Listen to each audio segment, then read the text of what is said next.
Good morning, students.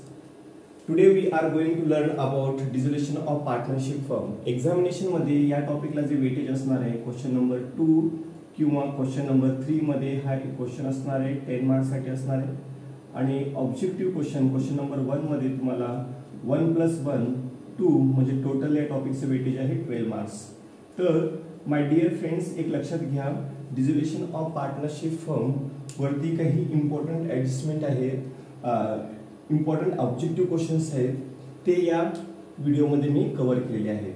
तर बघूया dissolution of partnership firm. A partner who is not able to pay third party liabilities is called an insolvent partner. म्हणजे insolvent partner म्हणजे काय की समजा assets are less than liability किंवा आपण असं म्हणूया liabilities more than assets, that is called insolvent person किंवा insolvent partner.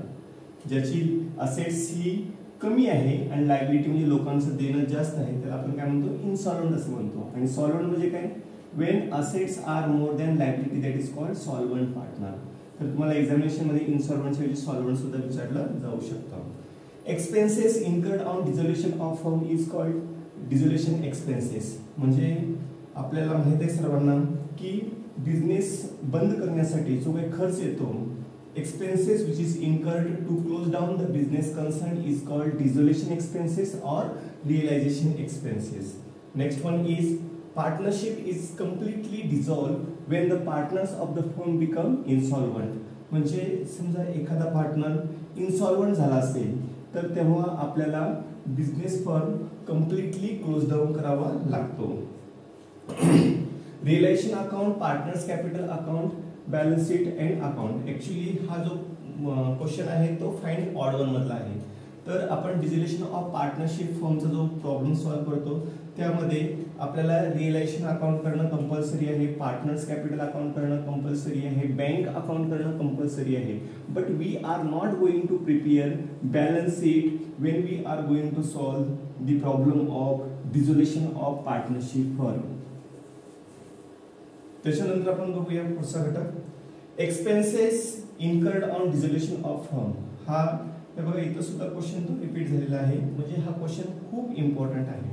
Liability likely to arise in future on happening of some events that is called contingent liability. My dear friends, आपण एक separate topic wise video बनवणार आहोत, पण हे जे most important previous year मध्ये जे काही क्वेश्चन्स येऊन गेलेले आहेत ते आपण या ठिकाणी घेत आहोत. Next, dissolution take place when the relation among the partners comes to an end. जेव्हा पार्टनर्स मध्ये जे रिलेशन आहेत ते एंड होतात, संपुष्टात येतात, त्याला आपण काय म्हणतो, डिसोल्यूशन असं म्हणतो. Assets and liabilities are transfer to relation account at book value. Book value म्हणजे काय, जी काही आपल्याला बॅलन्स शीट मध्ये व्हॅल्यू दिलेली आहे, तुम्हाला एक बॅलन्स शीट दिलेली असते आणि बॅलन्स शीटच्या असेट्स अँड लायबिलिटीला जे काही बॅलन्सेस असतील ते आपण ॲज इट इज ट्रान्सफर करतो, आहे का नाही. जसे की फर्निचर असेल, मशिनरी असेल, बिल्डिंग असेल किंवा कॅपिटलचे जे काही लायबिलिटी साईडचे बॅलन्सेस असतील ते सुद्धा आपण बॅलन्सेस कुठे घेतो, जसं सन्ड्री क्रेडिटर्स असतील, बिल्स पेबल असतील, ते बुक व्हॅल्यू म्हणजे ओरिजिनल व्हॅल्यूनुसार आपण रिअलायझेशन अकाउंटला ट्रान्सफर करतो. ऑन डिसोल्यूशन कॅश और bank account is close automatically. आपल्या सर्वांना माहित आहे आपण 3 अकाउंट तयार करतो डिसोल्यूशन मध्ये. एक आहे रिअलायझेशन अकाउंट, सेकंड आहे तुमचा पार्टनर्स कॅपिटल अकाउंट आणि थर्ड अकाउंट आहे तुमचा कॅश अकाउंट. जेव्हा कॅश अकाउंटच्या दोन्ही साईडची टोटल इक्वल येते तेव्हा समजून घ्या की आपला अकाउंट आपण जे प्रॉब्लेम सॉल्व्ह केलाय तो बरोबर सॉल्व्ह केलेला आहे. Means at the end of problem cash account is going to be close automatically. त्यानंतर if unrecorded liability is paid on dissolution of the firm, relation account is debited. Any expenses, relation account is also like a nominal account and debit all expenses and losses, credit all income and gains. Unrecorded liability means this is our expenses and we have to record on debit side of realization account. तर आपण काय म्हणून येतो तर to cash, आणि जे काही expenses आहे, रिअलायझेशन एक्सपेन्सेस असेल, डिसोल्यूशन एक्सपेन्सेस असेल किंवा अनरेकॉर्डेड लायबिलिटी असेल ती आपण या ठिकाणी रेकॉर्ड करतो. In case of dissolution, assets and liability are transferred to realization account. म्हणजे आपण डिझोल्युशन मध्ये सर्व असेट्स आणि लायबिलिटीज आहेत ना, most of the assets and liability realisation अकाउंटला ट्रान्सफर करतो. त्यानंतर आहे debit balance of realisation account. लक्षात घ्या, आता या साईडची टोटल आहे समजा 1000 आणि या साईडची टोटल आहे तुमची 700. म्हणजे debit side is more than credit side. याचाच अर्थ काय झाला, 1000 मायनस 700 राहिलेली तुमचे 300, याला आपण काय म्हणतो, लॉस असं म्हणतो. आणि हा लॉस कुठे ट्रान्सफर करतो, पार्टनर्स कॅपिटल अकाउंटला ट्रान्सफर करतो. समजा ए, बी आणि सी, तर 100 रुपीज 100 रुपीज 100 रुपीज आपण काय करतो, ट्रान्सफर करतो. इन शॉर्ट आपण काय म्हणू शकतो, debit balance means debit balance is more than credit balance. It means this is our loss. आता याचा हाच क्वेश्चन आपल्याला वेगळ्या अर्थाने विचारला जाऊ शकतो. क्रेडिट बॅलन्स म्हणले की आपण या काय म्हणणार, नेट प्रॉफिट. नंतर पुढे आहे relation loss is not transfer to insolvent partners capital account. तर असं काही नाहीये, जो काही लॉस असेल ते सर्व आपण काय करतो, पार्टनर्स कॅपिटलला ट्रान्सफर करतो. At the end we are going to adjust partners liability. Debit balance of relation account हा पण झालेला आहे loss. Debit balance of insolvent partners capital account is known as capital deficiency. तर पूर्वी ट्रू ऑर फॉल्सचे क्वेश्चन पण खूप वेळा विचारले जात होते. तर हल्ली ट्रू ऑर फॉल्सचा क्वेश्चन विचारले जाण्याची शक्यता खूप कमी आहे.